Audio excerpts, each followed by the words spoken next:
우리 지난 시간에는 15절 말씀, 즐거워하는 자들과 함께 즐거워하고 우는 자들과 함께 울라, 공감의 삶. 이게 우리의 인생을 굉장히 바꾸는 일에 원리가 되는 말씀이에요. 공감하는 삶, 공감해. 여러분 지금도 여러분들 주변의 사람들에게 충분히 공감해 보세요.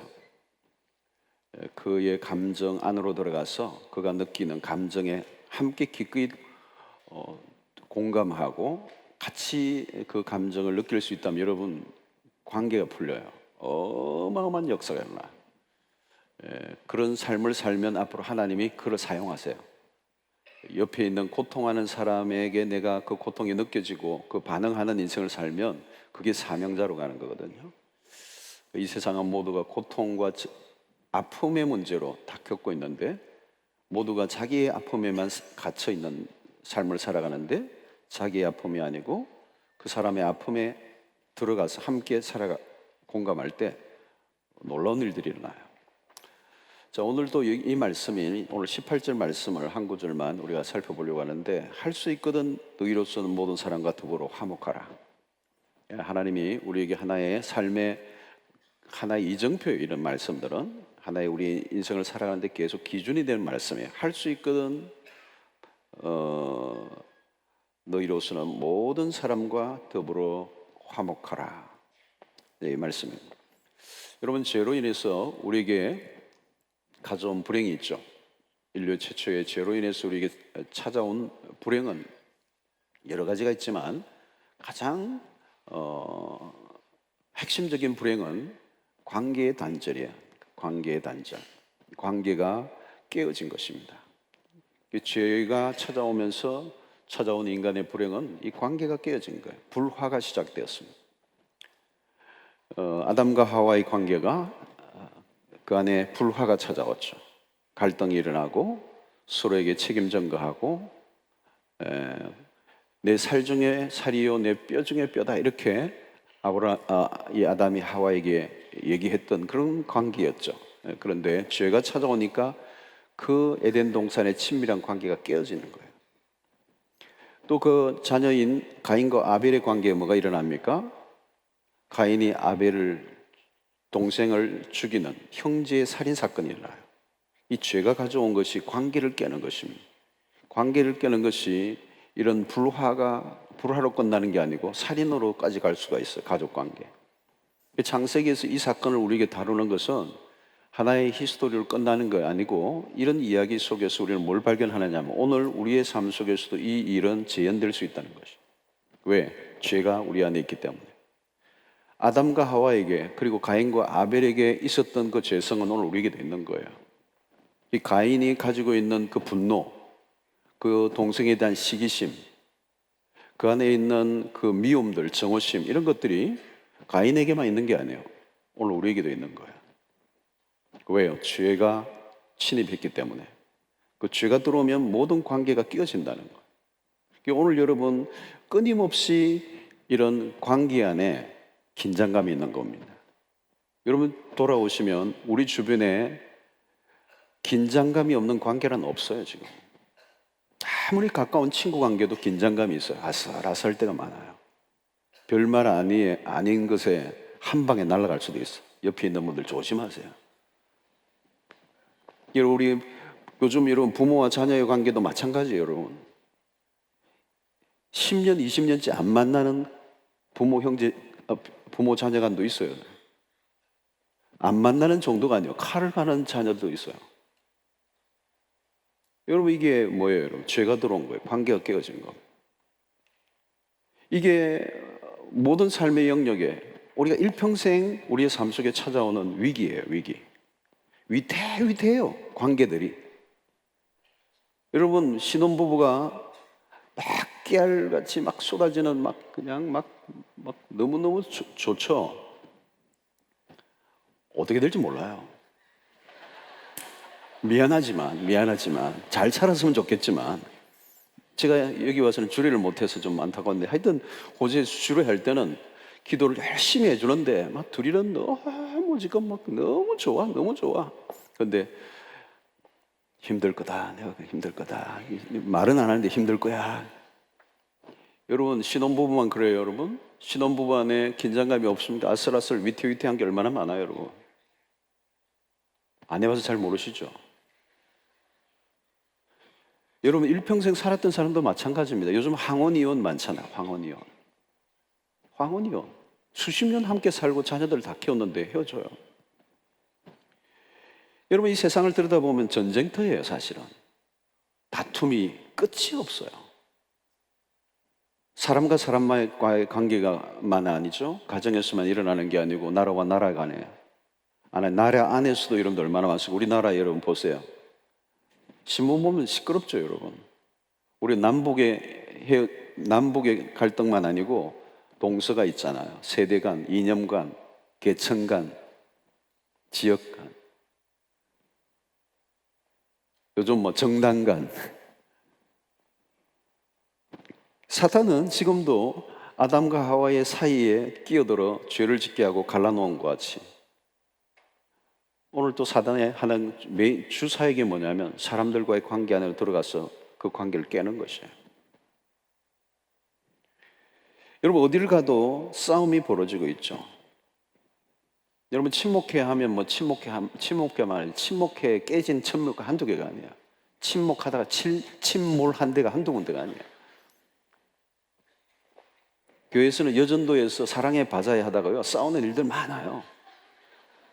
사랑의 바자회, 이웃을 돕자고 사랑의 바자회 하는데 나중에는 뭐 몇 전도회가 합해서 하다가 뭐 우리가 몇 퍼센트 가져가야 된다, 뭐 거기서 뭐 우리가 더 투자했는데 우리가 더 많이 가져가야 된다, 뭐 그래가지고 막 자기들끼리 사랑의 바자회 하다가 정오의 바자회로 바뀌어요. 여러분 이 관계는 결국은 무슨 문제냐? 죄 문제라는 거죠. 그래서 이것을 사회학적으로나 심리학적으로나 풀 수 있는 게 아니에요. 또 우리가 인간적으로 노력해서 이 인간관계가 풀리는 게 아니라는 거예요. 여러분들 보세요. 일평생 이 관계 문제가 우리의 삶에 당기고 있는 거예요. 여러분 이 관계 문제가 불화가 일어나고 깨어지면 여러분 우리의 행복은 날아가는 거예요. 그런데 이것이 우리의 힘으로 되지 않는다는 거예요. 여러분 신앙생활이라고 하는 것은 결국은 이 관계 회복이에요. 신앙생활의 가장 핵심적 건으로 들어가 보면 관계 회복이에요. 예수님이 그 말씀을 하셨죠. 율법사에게 계명이 무엇이냐고 묻는 율법사에게 아주 정확하게 대답을 하죠.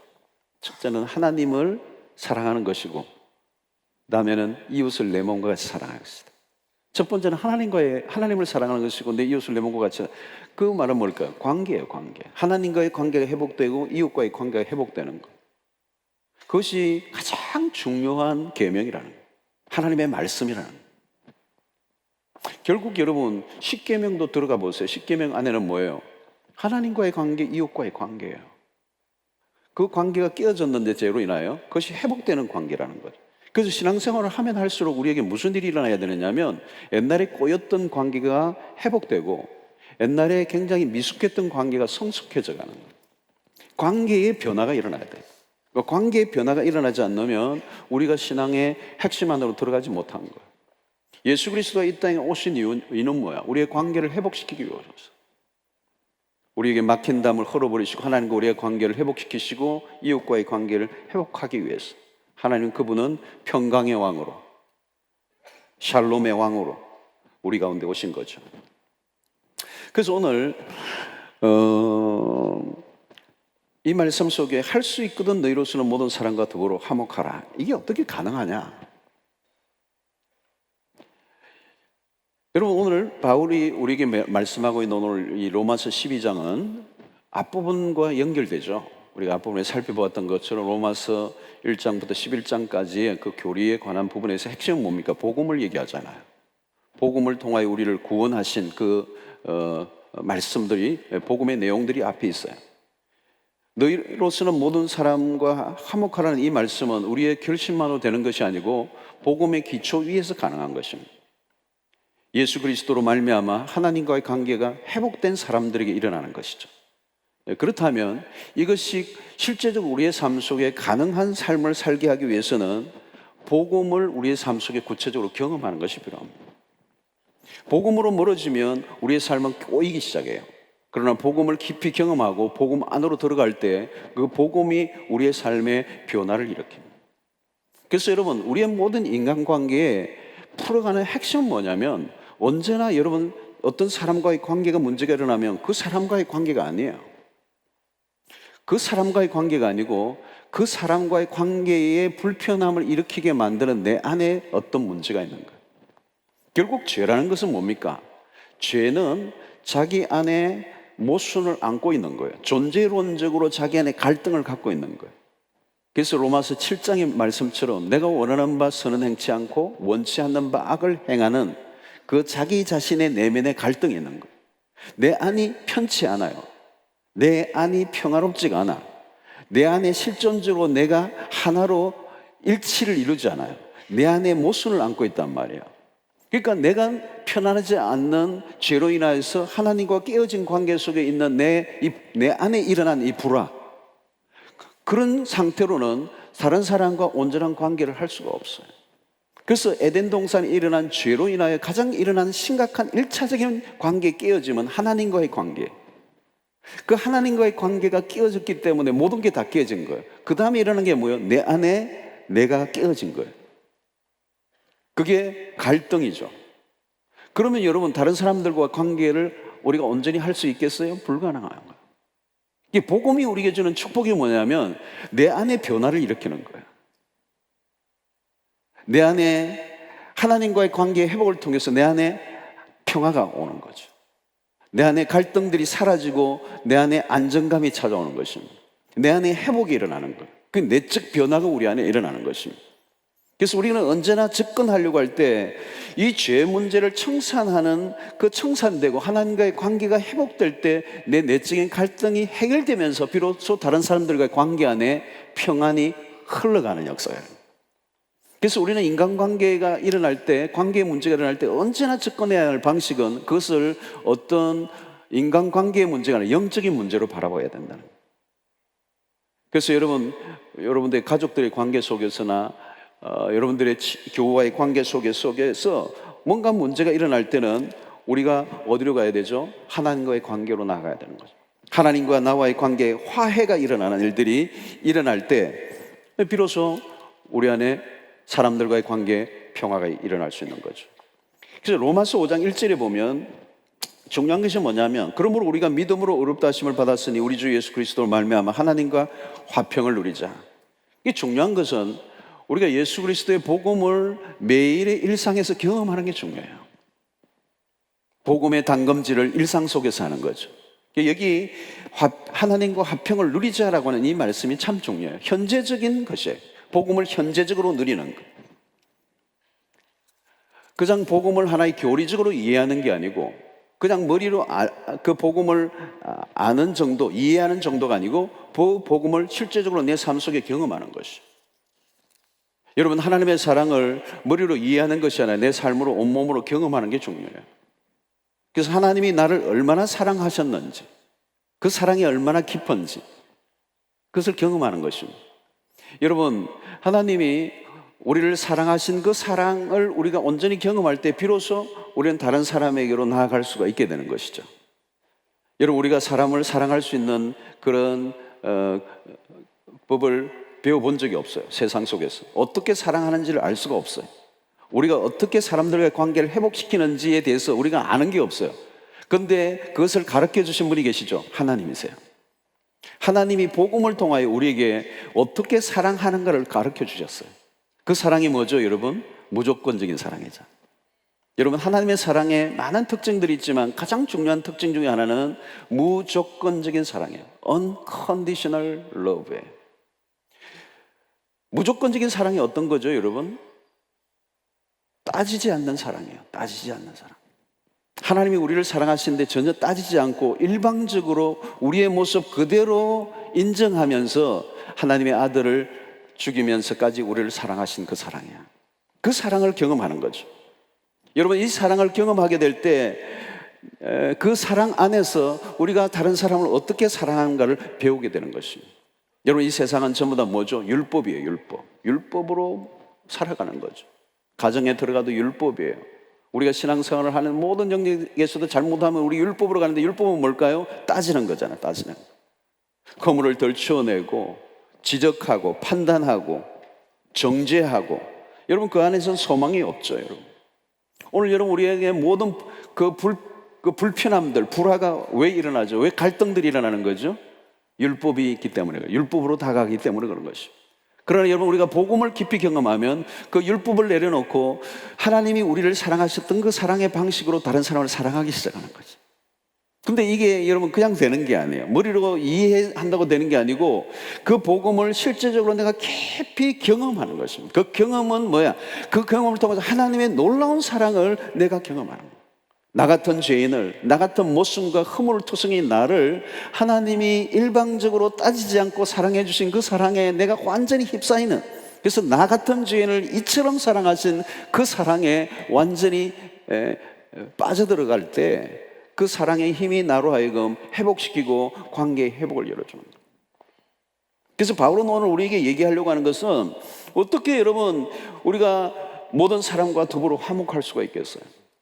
우리의 힘으로 되는 게 아니라는 거예요. 복음의 능력으로 가능하다는 거예요. 그런데 그 복음은 우리의 일상 속에서 날마다 경험되는 복음이어야 됩니다. 아슬한 어떤 옛날의 추억이 아니고, 하나의 교리적 이해가 아니고, 그 하나님이 나를 얼마나 사랑하셨는지에 대해서 십자가 안에서 날마다 경험되어지는 복음. 그래서 그 복음의 힘이 나를 사로잡을 때, 그 힘으로 우리가 다른 사람에게 다가갈 때 놀라운 일들이 일어난다. 여러분, 그래서 우리의 관계 안에 앞으로 우리의 접근하는 방식이 뭐냐? 결코 우리의 힘으로 인간관계를 풀려고 애를 쓰면 실패해요. 100%. 여러분, 꼬여있는 관계를 내 힘으로 한번 풀려고 해보세요. 안 되게 돼 있어요. 만약에 그것이 가능하다면 여러분, 예수 그리스도가 죽으실 이유가 없어요. 여러분, 처음부터 얘기했습니다. 여러분, 이 관계는 죄 문제로부터 왔다고 그랬어요. 이 죄 문제를 해결하기 전에는 우리의 관계는 회복될 수가 없어요. 그런데 죄 문제는 우리가 해결할 수 있는 게 아니에요. 복음으로 해결하는 거예요. 하나님의 은혜로 되는 거예요. 그러므로 우리가 그 해결하신 그 방식이 십자가고, 그 십자가 안에 우리가 날마다 들어가서 그 십자가 안에 있는 하나님의 무조건적인 사랑, 따지지 않는, 율법적이지 않는 그 사랑을 내가 폭포사시 경험하는, 이것이 반복되지 않으면 우리는 인간관계 안에 온전한 회복이 일어나지 않아요. 여러분, 정말 지긋지긋하죠? 나는 정말 제대로 살고 싶어요. 정말 사랑하고 싶어, 화목하고 싶어요. 안 되는데 어떻게 해요? 여러분, 죄라고 하는 영어 단어가 SIN이라고 해요. SIN. 그 중간에 I라고 해요. I가 들어있어요. 그 죄라고 하는 것을 참 잘 설명해주는 하나의 워드 프레이가 될 수가 있어요. 죄가 뭐냐? 중간에 자기 I가 있는, I가 있는. 자아중심적이에요. 철저히 자아중심적이에요. 여러분, 왜 갈등이 일어나요? 자아중심적인 것이기 때문에요. 모든 사건과 문제가 일어날 때 모든 사람들이 접근 방식이 뭐냐면 자아중심적으로 바라봐요. 나만 그렇게 하는 게 아니고 상대도 그렇게 바라보는 거예요. 자기중심적으로 모든 사건과 사물을 바라보고 판단하고 해석하고 결론을 내린단 말이에요. 그러면 여러분, 갈등이 생길까요? 안 생길까요? 생기고 말죠. 이게 대립이 되고, 이게 갈등이 심화되면 싸움이 되고, 이게 전쟁이 되는 것입니다. 이해를 하는데 이해 각도가 달라요. 왜? 자기중심적으로 하고 있대. 여러분, 죄의 속성이 뭐예요? 죄의 속성은 자기중심적이에요. 똑같은 사건이 일어났는데 전혀 다르게 해석해요. 한 가정에서도 여러분 10년, 20년 살았는데 전혀 다르게 바라보고 해석하고 갈등을 한다고. 왜? 죄성이 있기 때문에. 자아중심적이에요. 그게 안 깨어져요, 여러분. 이게 언제 깨어져요, 여러분? 우리가 그리스도 십자가 앞에 나아갈 때예요. 그리스도와 함께 십자가에 못 박혔나니, 갈라디아서 2장 20절의 말씀과 같은. 여러분, 그리스도와 함께 십자가에 못 박히는 이 사건이 단회적인 사건이 아니라 우리의 일상 속에 끊임없이 일어나야 할 사건이란 말이죠. 자아가 죽는 경험, 나 욕심이 죽고 나 중심적인 그런 방식들이 죽어가는 그 경험들이 계속될 때 우리는 복음적 삶을 우리가 살아가는 것이죠. 여러분, 우리의 힘으로는 이 관계를 풀 수 없다는 것을 먼저 인정해야 돼. 내 힘으로는 풀 수가 없어. 우리의 의지적으로 결심으로 되는 게 아니에요. 해보세요, 여러분. 아무리 심리학적 기법을 동원하고 우리의 관계를 회복하기 위해서 노력한다 할지라도 그것은 되지 않아요. 인류의 최초의 죄가 끼어들고 그 죄가 관계를 끼었다는 것이죠. 그 죄는 문제를 해결한 유일한 길은 복음이고, 그 복음에 깊이 내가 심취하고 빠져드는 담금질을 하지 않으면 나는 누구도 사랑할 수 없어. 그 복음을 복음으로 경험할 때 하나님과 나의 관계가 회복되고, 하나님과 나와의 관계가 회복될 때 내 안에 내적인 갈등이 사라지고 내 안에 참된 평화가 임할 때 우리는 비로소 다른 사람과 아름다운 관계를 만들어가는 거예요. 그러므로 여러분, 우리 일평생 우리가 추구해야 될 것들이 뭐냐면, 계속해서 그 복음 안에 감춰져 있는 하나님의 사랑 안에 계속 잠기는 노력을 반복적으로 해야 돼요. 하나님의 은혜 아래 늘 머물러 있고 잠기는 이런 노력들을 해야 돼요.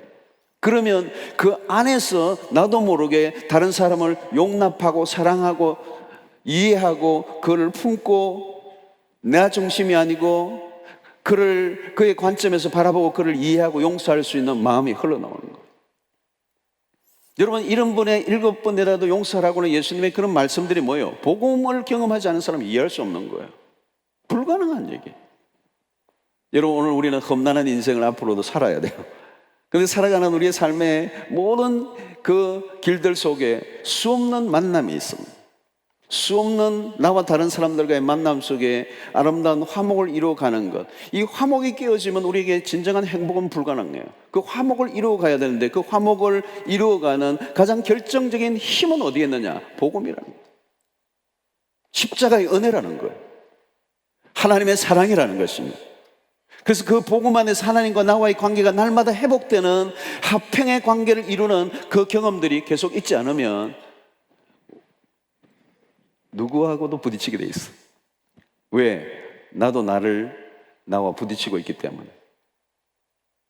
여러분, 복음에 깊이 빠져드는 은혜가 있게 되기를 바랍니다. 이건 현재적이에요, 여러분. 우리는 이미 죄로부터 구원을 받았어요. 미래의 천국에 가는 영생의 그런 축복이 있을 거예요. 그러나 오늘 현재적으로 지금 이 순간 하나님과 화평을 누리는, 엔조이하는, 복음 안에 사로잡히는, 그 복음에 감춰져 있는 하나님의 사랑에 깊이 푹 빠지는, 그래서 내 안에 정말 하나님과의 온전한 화해가 일어나고 내 안에 내가 화해가 일어나는 역사. 여러분, 많은 사람들이 자기 안에 화해가 일어나지 않았어요. 복음을 깊이 만나기 전에는 내 안에 화해가 일어나지 않아요. 내 안에 갈등이 있다고요. 내 안에서 불화가 일어나요. 내가 내 안에 편하지 않아요. 그래서 누구하고 편하게 지낼 수가 있겠어요, 여러분? 불가능한 것이. 복음에 깊이 담금질하시고 하나님과의 관계가 화해가 일어나고 그 안에서 있는 존재론적인 평안이 내 안에 흘러넘쳐서 다른 사람들과 나아갈 때 온전한 화해를 하는 그런 삶을 살 수 있는 것입니다. 그래서 이 복음을 경험하면 결국 우리의 삶에 어떤 삶을 살아가게 되냐? 관용적 삶을. 복음적 삶의 모습은 관용이에요.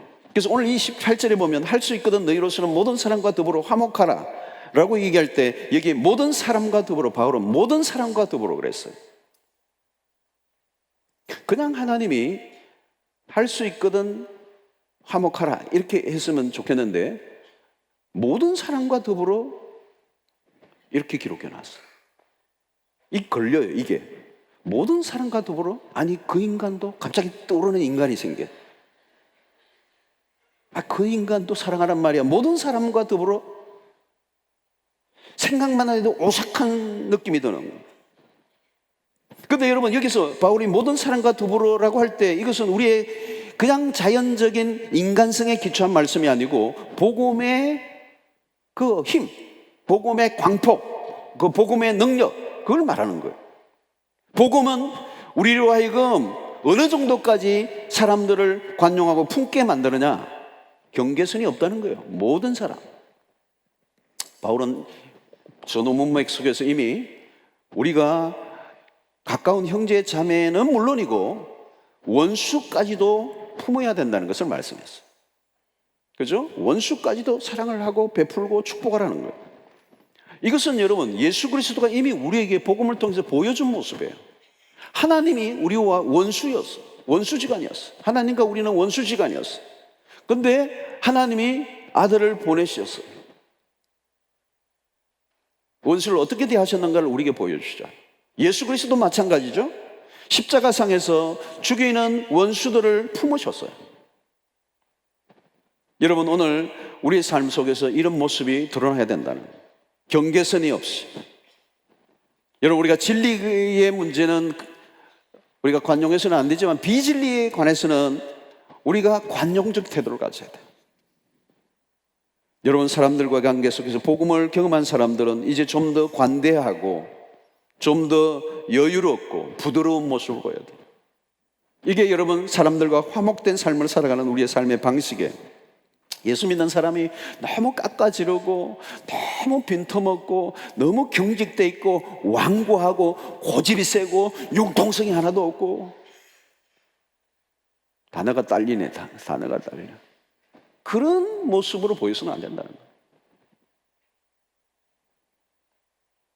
여러분, 우리가 어떤 경우에는 논리로 말로 싸워서 이길 수도 있겠지만 진리가 아닌 경우에는 우리가 좀 넉넉한 저주는, 여러분, 너무 똑똑하고 너무 칼로 자르고 아주 그냥 빈터먹고, 여러분, 그러면요 친구도 그 옆에 있기 힘들어요. 피곤해. 여러분, 복음을 경험한 사람들의 특징은 온유함이에요. 사나웠던 사람이 부드러워지는. 여러분, 논쟁을 잘하고 투쟁적인 거, 그거 그리스도인의 모습이 아니에요. 신자들끼리도 어떤 경우는 막 싸우는데 막 보면 막 할렐루야 막 이러면서 싸우는 사람들이 있어요. 뭐 내가 십자가를 진다 뭐 이러면서 막 대모대로 나가는데, 십자가를 진다는데 얼굴이 막 흠상고도 마귀의 사촌 같고 지옥에서 금방 출장 나온 사람 같고, 여러분, 그 얼굴에서 그리스도의 모습을 볼 수가 없어요. 방송국에 막 어느 교회가 막 방송국에 막 입구에서 진을 치고 막 장구를 치고 막 이러면서 말이죠, 막 뭐 시비를 걸고 그러는데 뭐 PD 수첩에 막 어쩌고라고 그러고 막 싸우는데, 뭔가 거기에서 그리스도의 모습을 볼 수가 없어요. 여러분, 그리스도가 우리에게 보여주는 최고의 모습은 뭐예요? 십자가잖아요. 십자가. 투쟁하고 쟁취하고 핏대를 올리고 싸움박질하는 그런 모습이 아니에요, 여러분. 죽는 순간까지도 힘없이 그 십자가에 매달려 죽으시는 예수 그리스도의 모습이 오늘 우리가 믿는 신앙의 하나의 기준이 되지 않습니까? 항상 대립각을 세우고 피곤하게 살아가는 사람들이 있어요. 너무 강하면 안 돼요, 여러분. 말투가 너무 독설적이어서도 안 돼요. 어떤 사람은 막 굉장히 독설적이에요. 막 송곳 끝같이 막 콕콕 찔러 말을 하면, 여러분, 세월이 흐르면 흐를수록 우리가 부드러워져야 돼요. 품는 자가 돼요. 넉넉해져야 돼요. 사람이 좁아져 가면 안 돼요. 갈수록 세지면 안 돼요. 유순해져야 돼요. 이게 복음이 우리에게, 복음이 우리에게 찾아오면 이 복음이 우리를 도끼를 빼주는 거예요. 도끼를 빼주는 거예요. 편안하고 부드러워지는 사람들이 돼야 되는 거예요. 갈수록 여러분, 그런 품는 그런 복음적 삶을 살아가게 될 때 우리의 주변에 사람들이 모이는 거예요. 여러분, 똑똑하다고 다가 아니에요, 여러분. 이기면 다 이기는 게 아니에요. 때로는 져주는 게 이기는 거예요. 여러분, 갈수록 여러분들 주변에 사람들이 모입니까? 아니면 떠납니까? 그게 여러분 화목된 삶을 살아가느냐 아니냐로 볼 수가 있는 거죠. 오늘 여기 보니까 모든 사람과 더불어라고 할 때 이 모든 사람과 더불어 함께 화목된 삶을 살아가는 게 이게 천국의 훈련이에요. 천국 훈련. 우리는 홀로 살아갈 수가 없어요. 여러분, 천국이 뭐예요? 모든 사람과 더불어 화목한 삶이에요. 지옥이 어딜까요? 날마다 고립되어서 나중에는 자기만 남아있는 인생, 그게 지옥이에요, 여러분. 오늘 복음이 우리에게 주어진 삶의 모습은 관용입니다. 여러분들의 삶의 이 용량을 넓히시기를 바랍니다. 진리가 아니라면 웬만하면 다 품고 받아줄 수 있는 넓은 용량이 될 수 있기를 바랍니다.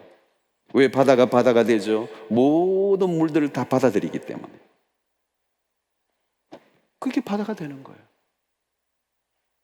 오늘 여러분들의 삶 속에 복음이 구체화되는 것은 뭘까요? 복음을 온전히 경험할 때 우리는 사람들과의 관계 속에 관용의 모습으로 나타나요. 좀 털을 넓혀야 돼요. 너무 완고하고 너무 경직되고 너무 자기의 틀에 꽉 잡혀져 있는 사람. 어떤 사람은 자기 틀이 너무 조그만해. 이 안에 들어오면 내가 사랑하리라. 근데 들어갈 인간이 한 사람도 없어.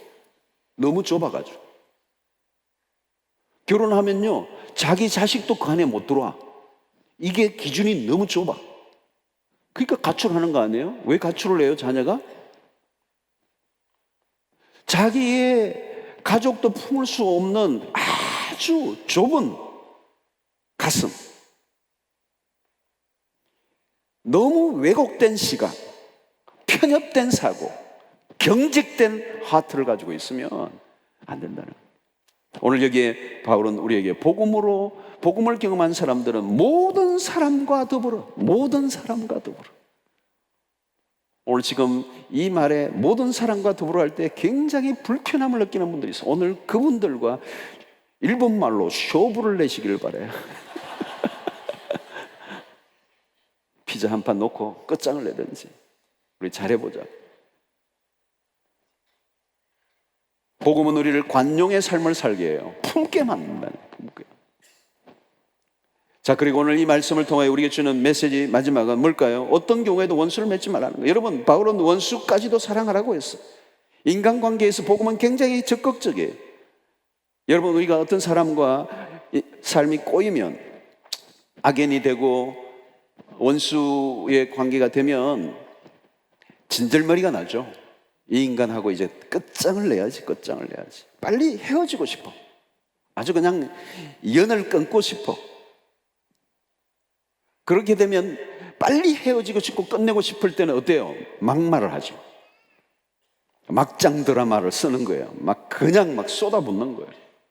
두 분 다시 만나지 않을 것처럼. 근데 여러분, 인생은요, 세상은요, 너무 좁아요. 다시는 안 만날 것이라는데 만나게 돼 있어요. 세상은 좁고 인생은 생각보다 길어요. 안 만날 것 같았는데 운명적으로 만나게 돼요. 언제, 어디서, 어떻게 만날지 몰라요. 여러분, 오늘 이 인간관계도 그래요. 여러분들 한 다리만 걸치면 다 아는 사람이에요. 두 다리만 걸치면 청와대까지도 연결이 돼요. 세 다리 걸치면 백악관도 가요. 못 믿으세요? 여러분, 내가 원수로 취급하고 끝장이라고 내몰아쳤던 그 사람이 나중에 내 삶에 어떻게 얽힐지 nobody know예요. nobody know예요. 장담을 못해요.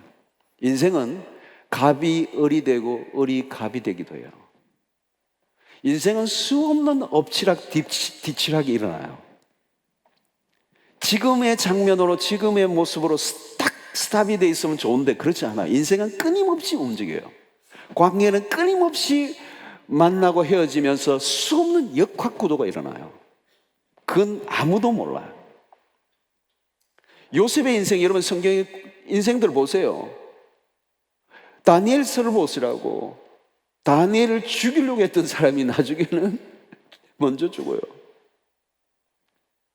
여러분, 우리의 삶의 모든 영역 속에 이런 다양한 사건과 인생들이 열려지는데 인생이 참 묘하단 말이에요. 결정적인 순간에 그가 나의 삶에 내가 정말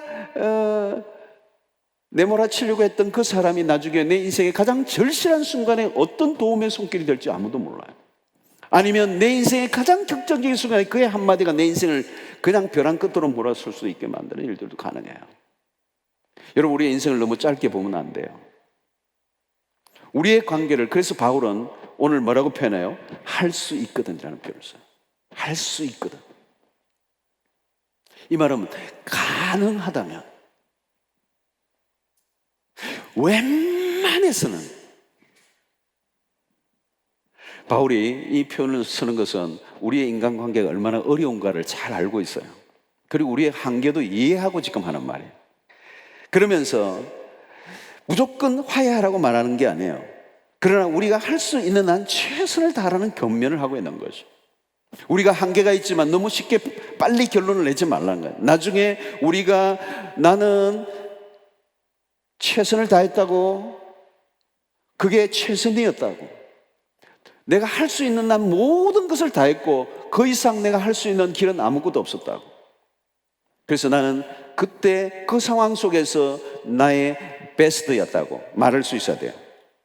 여러분, 우리가 자칫하면 힘들고 피곤해지면 우리는 그냥 모든 것을 그만 빨리 끝내보고 싶어요. 여러분, 요즘 세상에 그런 일들이 너무 많잖아요. 그냥 끝내. 요즘 보면요, 결혼관계에서도 그런 게 많아요. 그러려면 끝내라고. 요즘은 장모님들도 세졌어요. 요즘은 옛날에는 남자 쪽에서 그게 많았는데 요즘은 여자 쪽에서 세졌어. 야, 남자가 그거밖에 없나 그러면 또. 여러분, 오늘 이 바울의 이 표현은 뭐냐? 할 수 있거든 너희로서는 모든 사람과 더불어 화목하라. 이 할 수 있거든 이 표현은 우리가 어떤 결론을 내리기 전에 한 번 더 생각하라. One more. 한 번 더 생각해보라. 화목을 위해서 할 수 있는 한, 조금의 가능성이라도 있다면 포기하지 말고 최선을 다하는 거예요. 여러분, 여기서 우리는 바울은 우리에게 어떤 결과에 대한, 인간관계 결과에 대한 얘기를 하는 게 아니에요. 인간관계에 대한 우리의 태도를 말하는 거예요. 복음을 경험한 하나님의 사람들이 가져야 될 태도는 뭐냐? 인간관계에 있어서 우리가 불화적보다는 화목적으로 최선을 다하여 행동하고자 하는 태도를 잃어버리지 말라는 거예요. 여러분, 신자는 누굽니까? 최선을 다해 화평을 이루는 사람이에요. 인간관계 힘든 거 사실이에요. 요즘 가족관계도 어려워요. 쉬운 관계는 하나도 없어요. 그래서 때로는 값비싼 대가를 요구할 때가 많아요. 그러나 여러분, 어떤 값비싼 대가를 치르더라도 이 화목은 얻을 만한 가치가 있는 거예요. 여러분, 우리의 삶에 어떤 것도 화목을 깨고 난 다음에 성공이라고 말할 수 있는 것은 없어요. 우리가 가져야 할 굉장히 중요한 가치는 뭐예요? 화목이에요. 화해.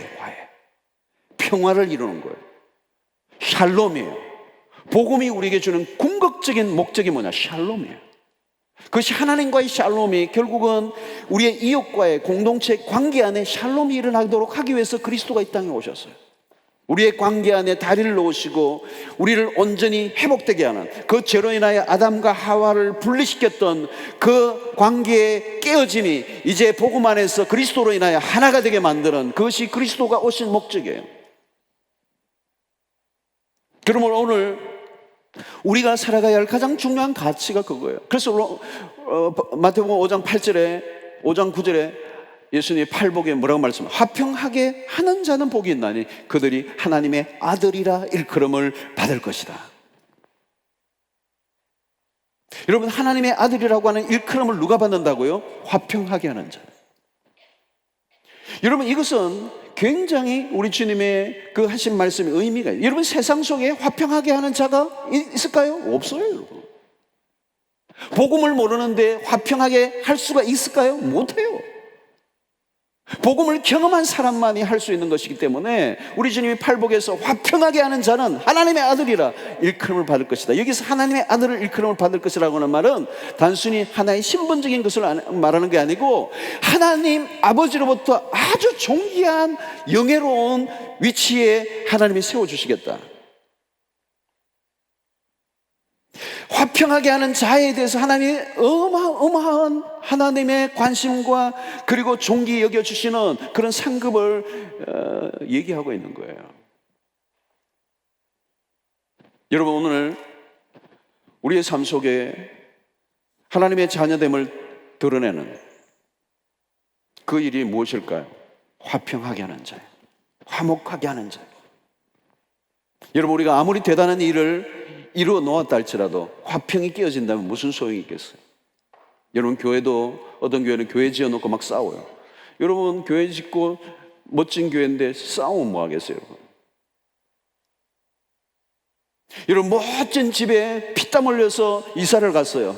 전망 저 멋진 집인데 날마다 싸워요. 그 집이 무슨 의미가 있어요?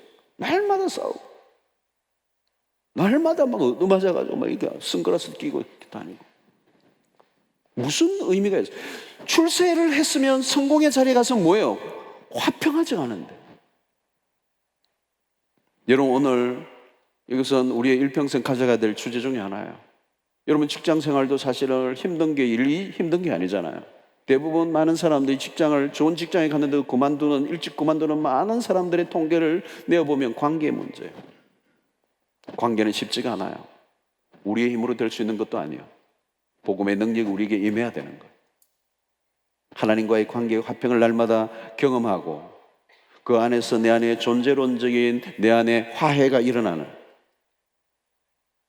이 경험이 그리스도의 십자가 안에서 반복적으로 경험되어질 때, 우리가 다른 사람과의 관계 속에 관용으로 나아가게 돼요. 율법이 아니라 복음으로 나아가게 될 때, 우리의 관계 안에 관용이 일어나고, 부드럽고 편안한 관계 안으로 우리의 관계들이 열려져 가게 될 때, 모든 사람들과 더불어 화목하는 삶을 살게 돼요. 그게 행복이요, 그게 축복이요, 그게 우리의 삶의 그리스도인들에게 주어지는 최고의 그런 특권이죠.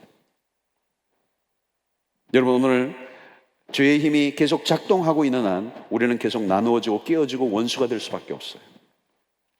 가인의 아벨의 살인의 사건은 오늘도 여전히 세상의 사람들 속에 일어나는 일들이에요. 끊임없이 자기중심적인 이기심을 가지고 적대하고 대립하고 나를 세우고 공격하고 끊임없이 분쟁을 일으키는 이 세상의 한가운데서 우리가 살아가요. 아마 지금도 끊임없이 모든 사람들 예외 없어요. 어디나 모든 세상의 모든 관계 안에 이 죄로 인하여 일어난 수없는 불화가 고통을 이루고 있어요. 여러분, 이것을 우리의 힘으로 할 수 있는 게 아니에요.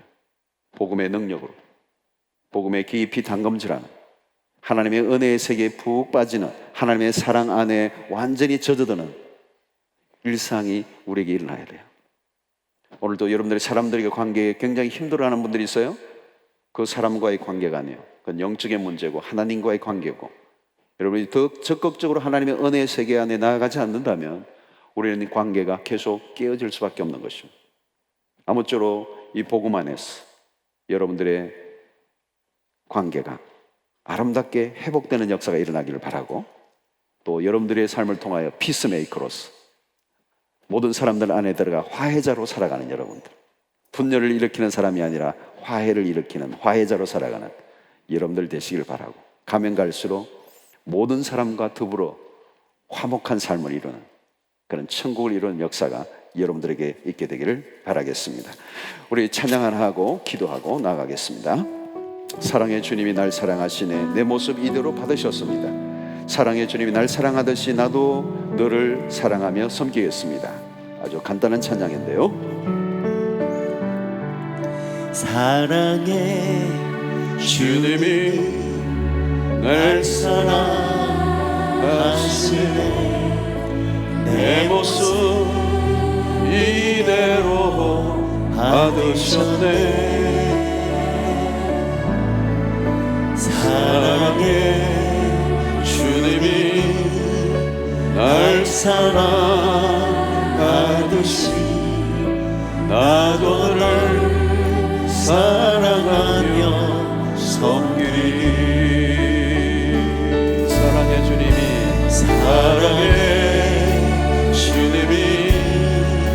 날 사랑하시네, 내 모습 이대로 받으셨네.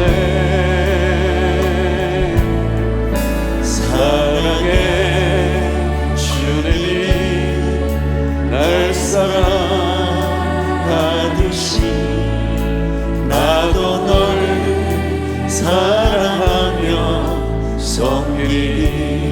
한 번 더 하는데 옆에 사람들을 보면서 사랑의 주님이 날 사랑하시네, 내 모습 이대로 받으셨네. 사랑의 주님이 날 사랑하듯이 나도 널 사랑하며 섬기리. 우리 시간에 함께 기도하는 시간을 가지십시다. 오늘 이 설교가 조금 이론적이었을지도 모르겠어요. 그러나 매우 중요한 원리를 우리에게 말씀했어. 우리 일평생 살아가는 날들 동안에 인간관계는 피할 수가 없어요. 그런데 우리는 죄 아래 지배를 받으면 인간관계가 깨어질 수밖에 없어요. 아무리 노력해도 안 돼요. 그게 우리의 운명이에요. 우리의 연약함이에요. 여러분 주변에 보세요. 그걸 확인하잖아요. 주변에 어디에 여러분 관계가 안전한 관계가 있나요? 안 깨어질 위기를 맞고 있는 관계가 있나요, 여러분? 아슬아슬해요. 지금도 위태해요. 우리는 사랑할 줄 몰라요. 우리는 관계를 맺을 줄 모른다고요. 오직 하나님이 우리에게 보여주셨던 그 사랑, 그 십자가의 은혜, 그 안에서만 우리는 사랑을 배웠어요. 그 사랑을 경험한 사람들은 하나님과의 화해가 일어나고 그 화해가 관계를 열어가죠. 이제 다른 길은 없어요. 날마다 복음을 경험하는, 십자가의 단검질하면서 하나님의 사랑 안에 내가 깊이 나아가 하나님과의 화해가 일어나는, 그래서 내 내면의 회복이 일어나면서 자연스럽게 사람들과 관계에 평화가 일어나는 거예요. 얘는 의지적으로 노력하는 게 아니라 자연스러워요. 여러분 하나님의 사랑에 푹 잠겨보세요. 십자가의 은혜 아래서 깊이 빠져보세요. 그냥 넉넉해져요. 그렇게 날카로웠던 날이 다 무뎌지고 다른 사람을 품고 사랑하고 용납하고 긍휼히 여기는, 심지어는 나를 힘들게 하는 사람까지도 그에게 긍휼의 마음이 가지 그를 미워하는 마음이 생기지 않는. 왜? 세상이 나를 미워하는 것보다 하나님의 사랑이 더 크기 때문에. 그래서 오늘 내가 하나님의 사랑을 받았어요. 그래서 이제 나를 있는 그대로 받아주시는 그 사랑으로 또 다른 사람을 대하는 이 복음적 삶, 이제 율법이 아니라 복음으로 하나님께 경험했던 그 사랑의 모습으로 이제 다가가는 것. 주님이 날 사랑하듯이 나도 너를 사랑하겠다. 오늘 이 사랑의 회복이 관계의 회복으로 나아져서 우리의 삶을 살아가는 날 동안에 내 시선에 다가오는 어떤 사람도 내가 사랑하고 용납하고 화해하며 살겠습니다. 할 수만 있다면 너희로서는 모든 사람과 더불어 화목하라. 복음은 이것을 가능하게 만들어요. 만약 이것이 불가능하다면 바울이 우리에게 말하지 않았을까? 그러나 오늘 로마서를 통하여 복음을 경험한 하나님과 참된 화해가 일어난 사람들은 누구와도 화해를 일으킬 수가 있어. 오늘 우리가 살아가는 날 동안 앞으로 결혼 생활을 하고 우리 인생의 모든 인간관계 안에 이 화목의 역사가 일어나게 하시고, 할 수 있다면 빠르게 결론 내지 않고 최선을 다하고 끝까지 우리가 아름다운 관계를 유지하기 위해서 애를 쓰면 하나님이 도와주실 줄로 믿습니다. 그리고 최악의 상황에 간달지라도 결코 어떤 사람과도 원수를 맺지 않는 그런 삶을 살아가고자 할 때 우리의 인생의 여정에 하나님의 놀라운 축복을 관계를 통하여 허락해 주실 줄로 믿습니다. 오늘 특별히 우리 안에 꼬여있는 관계가 있다면 하나님 그 관계 안에 찾아오시고 회복하게 하시고 또 변화가 일어나게 하시고 내가 복음으로 그에게 다시 다가가 우리의 관계들이 회복될 수 있도록 은혜를 허락하여 주시옵소서. 주여 한번 크게 외치고 기도하며 나아가도록 하겠습니다. 주여, 하나님 아버지 감사합니다. 주님 오늘 이 주신 우리의 말씀을 통하여 다시 한번 우리 안에 관계의 회복들이 일어나게 원합니다. 하나님 우리의 관계 안에 모든 깨어짐들이 다시 한번 복음 안에서 회복될 수 있도록 은혜를 베풀어 주시기를 원합니다. 하나님 우리의 삶의 여정 속에 수없는 만남들, 수없는 관계들이 일어날 때 하나님 우리가 인간적 노력으로 하나님 그것을 풀려고 하지 않게 하시고 하나님이 우리에게 주셨던 그 사랑과 그 은혜, 그 복음의 그 은혜 안에서 사르다펴 흘러나오는 그 풍성함들이 하나님 우리 관계 속에 아버지 나타날 수 있도록 도와주시기를 원합니다. 사랑하는 아버지, 이 밤도 우리의 모든 우리의 자매들에게 우리의 삶에 꼬여있는 관계들, 맺혀있는 관계들, 원수의 관계들, 아버지 악연으로 하나님 너무도 피곤하고 힘든 삶을 살아가고 있는 분들이 있다면 하나님 다시 한번 이 말씀 앞에 서게 하시고 아버지 할 수만 있다면 모든 사랑과 더불어 화목을 이루는 그 일에 우리가 최선을 다하게 하여 주시옵시고 우리가 더욱더 적극적으로 다가가게 하여 주시고 아버지 하나님께서 우리에게 보여주셨던 그 사랑과 그 은혜의 모습이 우리의 관계들 안에 기꺼이 흘러갈 수 있도록 아버지 우리에게 은혜를 더하여 주시기 원합니다. 하나님의 사랑 가운데 더 머물러 있기를 원합니다. 하나님의 그 사랑 가운데 사로잡히기를 원합니다. 복음의 그 능력과 그 은혜가 우리를 사로잡는 것을 경험하게